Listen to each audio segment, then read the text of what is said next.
চোখ রাখতে হবে লিপস এন্ড বাউন্সের সম্পত্তি সংক্রান্ত বিষয়ে। তার কারণ আজকে এই নিয়ে রিপোর্ট জমা দেবে আদালতে এনফোর্সমেন্ট ডিরেক্টরেট এবং সেই রিপোর্ট মুখ বন্ধ খাবে কেন্দ্রীয় তদন্তকারী সংস্থা জমা দিতে চলেছে। আমরা এর আগে দেখেছিলাম অভিষেক বন্দ্যোপাধ্যায়, তিনি লিপস এন্ড বাউন্সের সিইও, তিনি প্রায় ৫,০০০ পাতার সম্পত্তি সংক্রান্ত নথি জমা দিয়েছিলেন এবং তারপরে বিভিন্ন প্রশ্ন আসে। কথা বলবো আমার সহকর্মী শ্রাবন্তী আমার সঙ্গে রয়েছেন। শ্রাবন্তী, অভিষেক বন্দ্যোপাধ্যায় কেন নথি জমা দিচ্ছেন না, কেন নথি জমা দিচ্ছেন এই প্রশ্ন নিয়ে অনেক দিন টালবাহানার পর অভিষেক বন্দ্যোপাধ্যায় যান, তার ৫,০০০ পাতার নথি তিনি দেন। তারপরে বিচারপতি অমৃতা সিনহা বেশ কয়েকটি গুরুত্বপূর্ণ প্রশ্ন রেজ করেছিলেন যে যদি কিছু নাই বা থাকবে তাহলে এত পাতার নথি কি করছে, কি আছে তার মধ্যে, খতিয়ে দেখা হয়েছে কিনা। আজকে সেই সংক্রান্ত রিপোর্ট ইডি জমা দিতে চলেছে। এই বিষয়টা এই মুহূর্তে তাহলে কতটা গুরুত্বপূর্ণ, কারণ ইডি আজকে মুখ বন্ধ খামে সেই রিপোর্ট জমা দেবে। দেখো কোয়েল, এর আগে যতবার ইডি বলো সিবিআই বলো তারা রিপোর্ট জমা দিয়েছে, খুব যে সন্তুষ্ট হতে পেরেছে আদালত বা বিস্ফোরক কিছু উঠে এসেছে এখনও পর্যন্ত এমন ঘটনা ঘটেনি, অন্তত লিপস অ্যান্ড বাউন্সের ক্ষেত্রে তো বটেই। এখন আজকের বেলা ৪:১৫ পরে এই মামলা উঠবে, যেখানে ইডি একটা রিপোর্ট জমা দেবে। এর আগের দিন যে ৫,০০০ পৃষ্ঠার ডকুমেন্টস জমার কথা বলা হয়েছিল ইডির পক্ষ থেকে, সেই ডকুমেন্টস তারা এখনও পর্যন্ত গোটাটা পড়ে উঠতে পারেনি। সেখান থেকে বিভিন্ন তথ্য উঠে আসছে এবং সেটা সবার সামনে বলা যাবে না, সেটা তারা রিপোর্ট আকারে বন্ধ সিল কভারে রিপোর্টে সেখানে দিতে চলেছেন। সেখানে আদৌ কিছু গুরুত্বপূর্ণ আসে কিনা, এবং সবচাইতে গুরুত্বপূর্ণ বিচারপতি অমৃতা সিনহার প্রশ্ন যে সম্পত্তির পরিমাণ কি রয়েছে, তার কারণ সাংসদ হবার পরে তিনি যে তালিকা দিয়েছেন আদৌ সেখানে সম্পত্তির সাথে এখানে মিলছে কিনা, এই সব গোটাটাই উঠে আসছে কিনা, বা এই গোটা ডকুমেন্টস জমা দেওয়ার পরেও অভিষেক বন্দ্যোপাধ্যায়কে ডেকে পাঠানো হয়েছিল আর তাকে নতুন করে ডেকে পাঠানোর প্রয়োজনীয়তা রয়েছে কিনা, এই রিপোর্ট পেশের পরেই স্পষ্ট হবে। এটা খুব স্বাভাবিকভাবেই বলা যায়। আজকের সবথেকে বড় চ্যালেঞ্জ রয়েছে ইডির জন্য, তার কারণ এই রিপোর্টে যদি সত্যিই সন্তুষ্ট না হওয়া যায়, যেমনটা তোমার শুরুতে বলছিলাম যে আগে বারবার বিচারপতি বলেছেন যে নতুন কি আছে, নতুন কি তথ্য অনুসন্ধান করছেন, কিছু একটা বড় স্ক্যাম হয়েছে, কিছু লোককে আপনারা অ্যারেস্ট করছেন, দীর্ঘদিন অনির্দিষ্টকালের জন্য কোনো তথ্য না থাকলে কেউ গ্রেফতার হয়ে থাকতে পারেন না, কেউ বন্দী হয়ে থাকতে পারেন না, ফলে নতুন কিছু যদি না ইনফরমেশন থাকে তাহলে নিঃসন্দেহে ইডি কি তদন্ত করছে এটা ফের প্রশ্ন তুলতে পারেন বিচারপতি। বেলা ৪:১৫ অর্থাৎ ৪:১৫ থেকে ৪:৩০-র মধ্যে এই মামলা আমাদের নজর থাকবে। আজকে বিচারপতি এই রিপোর্ট পাওয়ার পরে কি প্রতিক্রিয়া দেন আমাদেরও নজর থাকবে। অনেক ধন্যবাদ শ্রাবন্তী, সঙ্গে থাকুন। আর এবার একটু আমরা কোয়েল, গতকাল আমরা যে কাণ্ড দেখলাম সংসদ ভবনে, গোটা দেশ কার্যত তাজ্জব হয়ে গেছিল যে কিভাবে কয়েকজন বহিরাগত যুবক স্মোক ক্যান নিয়ে অনায়াসে ঢুকে গেল একেবারে অধিবেশন কক্ষে এবং সেখানে কি তাণ্ডবিনা তারা চালান।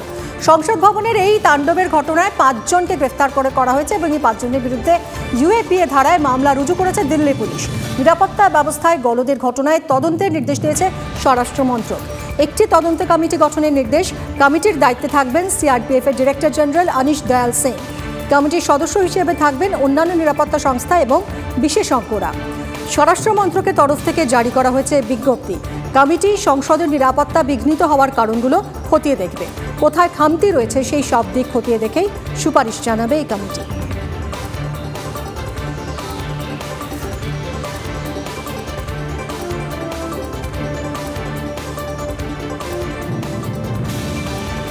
এরই মধ্যে এই যে গতকাল যা ঘটনা ঘটেছে তার কিছু নতুন তথ্য সামনে আসছে। তাহলেও গতকাল নয়, সংসদ হামলার ছকটা ছিল আজকে, মানে যা ঘটেছে সেটা ঘটানোর ছক ছিল আজকে। গত ১ বছর ধরে সংসদে হামলার ছক কষা হচ্ছিল। ১৩ই ডিসেম্বরের পাস পাওয়াতে হামলার দিন বদল ধৃতদের, যে রাতে চাঞ্চল্যকর তথ্য মিলেছে। বাদল অধিবেশনে ঢুকে এক প্রস্তর একিও করা হয়। বিভিন্ন দিনে দিল্লিতে পৌঁছন হামলাকারীরা। গুরগাঁওতে একটি বাড়িতে রাখার ব্যবস্থা করে ললিত ঝা। রেডিও ট্যাক্সিতে সংসদের দিকে যায় হামলাকারীরা। সাংসদ প্রতাপ সিনহার থেকে ভিজিটার্স পাস নেওয়ার জন্য তার অফিসের পার্সোনাল সেক্রেটারির সঙ্গে যোগাযোগ করে মনোরঞ্জন। এরপর ১৪ই ডিসেম্বরে পাস চাওয়া হয়, কিন্তু সাংসদের অফিস থেকে ১৩ই ডিসেম্বরে পাস দেওয়া হয়। সে কারণে হামলার দিন বদল করা হয় বলেও সূত্রের খবর। স্মোক ক্র্যাকার নিয়ে হামলার পর সংসদের নিরাপত্তা প্রোটোকলে বড়সড় বদল। সংসদের ভিতরে এবং বাইরে এবার থেকে আরও কড়া হবে নজরদারি। আপাতত সংসদে ভিজিটরদের প্রবেশে সম্পূর্ণ নিষেধাজ্ঞা জারি করা হয়েছে। সকলের প্রবেশ পথ আলাদা করে দেওয়া হয়েছে। সাংসদরা প্রবেশ করবেন একটি পথ দিয়ে, আর অন্য আরেকটি গেট দিয়ে প্রবেশ করবেন সংসদের কর্মীরা। সংবাদ মাধ্যমকে প্রবেশ করতে হবে তৃতীয় গেট দিয়ে। পরবর্তী সময়ে যখন দর্শক বা ভিজিটরদের ঢুকতে দেওয়ার অনুমতি দেওয়া হবে তখন তারা চতুর্থ গেট দিয়ে প্রবেশ করবে।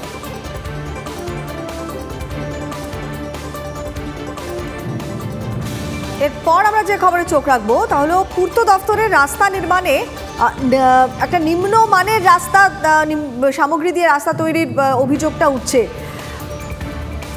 পাকা রাস্তা তৈরির পরের দিনই উঠে যাচ্ছে পিচের প্রলেপ, ফাটল ধরছে রাস্তার মাঝে, যে ছবি আমরা গতকাল থেকে দেখাচ্ছি। আর এরকম ঘটনার সামনে আসতেই চাঞ্চল্য ছড়িয়েছে বালুরঘাটের কুড়মাইলে।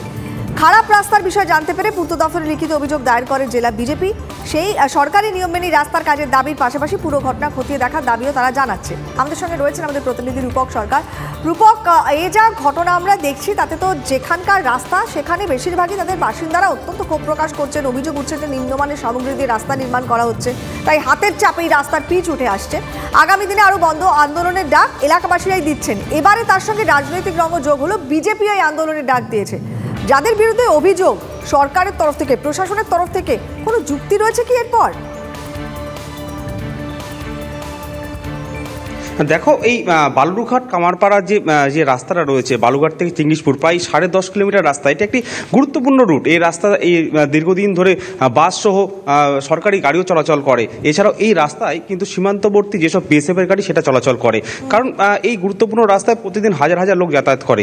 দীর্ঘদিন ধরে রাস্তাটি খারাপ ছিল। স্থানীয় বাসিন্দা থেকে রাজনৈতিক দলের প্রতিনিধিরা দাবি তুলেছিল রাস্তাটি সংস্কার করার। অবশেষে চলতি বছর দুর্গাপুজোর আগের থেকে এই রাস্তাটি সংস্কারের কাজ শুরু করে পূর্ত দপ্তর। প্রায় 3.5 কোটি টাকা দিয়ে এই রাস্তা সংস্কারের কাজ শুরু করে, কিন্তু দেখা যায় রাস্তা কাজ করার একদিন পরে সেই পিচের প্রলেপ উঠে যাচ্ছে। যখন এই বিষয়টা সামনে আসে, সোশ্যাল মিডিয়াতে তো বটেই, সামনে বিক্ষোভ দেখান স্থানীয় বাসিন্দারা। আধিকারিকরা খবর পেয়ে ঘটনাস্থলে গেলে পরে আধিকারিকদের ধরেও বিক্ষোভ দেখান স্থানীয় বাসিন্দারা, কিন্তু আধিকারিকদের সাফ দাবি যে সরকারি নিয়ম মেনে রাস্তার কাজ হচ্ছে। তারা খবর পেয়ে এসেছেন, পুরোটা খতিয়ে দেখছেন। কোনো রকম কিন্তু এখানে নিম্নমানের সামগ্রী ব্যবহার বা কোনো রকম বেআইনি কাজ হচ্ছে না। সরকারি যে শিডিউল রয়েছে সেই শিডিউল মেনেই কাজ চলছে, এটা কিন্তু বারবার দাবি করেছে। এটা তারা বলছেন, আবার এটাও বলছে যে সরকারি নিয়ম মেনে কাজ হচ্ছে। তাহলে কি নিয়ম মেনে কাজ হচ্ছে বা কি এমন সামগ্রী দিয়ে রাস্তা তৈরি হচ্ছে যে হাতের চাপে পিচ উঠে যায়? এই প্রশ্ন তো উঠবেই। নজর থাক, আবারও পরবর্তীতে যোগাযোগ করছি। হলদিয়ার একটা খবর জানাই আপনাদের। হলদিয়ায় তৃণমূল পরিচালিত সমবায় সমিতিতে টাকা নয় ছয়ের অভিযোগ উঠেছে। অভিযুক্ত সমবায়ের ক্যাশিয়ার আর ম্যানেজার। হলদিয়া উন্নয়ন ব্লকের বাঁশখানা জালপাই সত্যনারায়ণ কৃষি সমবায় সমিতির ঘটনায় চাঞ্চল্য ছড়িয়েছে। সম্প্রতি বেশ কয়েকজন গ্রাহক তাদের অ্যাকাউন্টে গড়মিল পান। অনেকেই যে টাকা জমা দিয়েছেন তা ব্যাংকের খাতায় দেখানোই হয়নি। গ্রাহকদের সই নকল করে সেই টাকা তুলে নেওয়া হয়েছে বলে অভিযোগ। কনিষ্ক আমাদের প্রতিনিধি আরো বিস্তারিত জানাবেন। কনিষ্ক, কতদিন ধরে ঘটছে এই ঘটনা, কিভাবেই বা নজরে এলো, কোনো ব্যবস্থা নেওয়া হয়েছে? দেখো, বেশ কিছুদিন ধরে কিন্তু বিভিন্ন সমবায় সমিতির নির্বাচনগুলো চলছে, আর তারপরেই এই সমবায় সমিতি নির্বাচনে যেরকম যারা পরিচালন বোর্ড, সেই পরিচালন বোর্ড নিয়ে যেমন রাজনৈতিক টানাটানি চলে, তার পাশাপাশি কিন্তু এখন প্রশ্ন উঠল, অর্থাৎ শিল্প তালুক হলদিয়া ব্লকের গোড়াহার জালপাই যে সত্যনারায়ণ কৃষি উন্নয়ন সমিতি রয়েছে সেই সমিতির বিরুদ্ধে। এবার প্রশাসনিক কর্তা অর্থাৎ সমিতি যারা পরিচালন করেন, ক্যাশিয়ার, ম্যানেজার, তাদের বিরুদ্ধে অভিযোগ উঠল। অর্থাৎ গ্রাহকরা টাকা রেখেছেন তাদের অ্যাকাউন্টে, সেখান থেকে কি করে টাকা 9-6 হয়ে গেল। সঠিক পরিমাণ টাকার যে রসিদ, সেই পাক্তা রসিদ কিন্তু গ্রাহকদের দেওয়া হয়নি, এমনটাও কিন্তু অভিযোগ উঠে এসছে। সমগ্র বিষয়টা নিয়ে ইতিমধ্যেই বিডিওর কাছে অভিযোগ জমা পড়েছে। তার পাশাপাশি সমবায় দপ্তর অর্থাৎ ARCS-এর কাছেও এই বিষয়ে লিখিত অভিযোগ জমা পড়েছে। সমগ্র বিষয় নিয়ে রীতিমতো তারা যেমন তদন্ত করছেন, তার পাশাপাশি বিজেপি কিন্তু লিখিতভাবে হলদিয়া বিডিওর কাছে একটি লিখিত অভিযোগ দিয়েছেন। তাতে কিন্তু তারা অভিযোগ করছেন যে এই সমবায় সমিতিতে অর্থাৎ এই সত্যনারায়ণ কৃষি উন্নয়ন সমিতিতে যদি 14 লক্ষ টাকা প্রাথমিকভাবে অনুমান করা যায় যে এখানে গড়মিল হয়েছে, তাহলে বিগত দিনে যদি এতদিন যে বোর্ড পরিচালন করেছে তাহলে কত টাকা গড়মিল হয়েছে, একদমই নজর থাকবে, এদিকে সঙ্গে থাকো কনিষ্ক।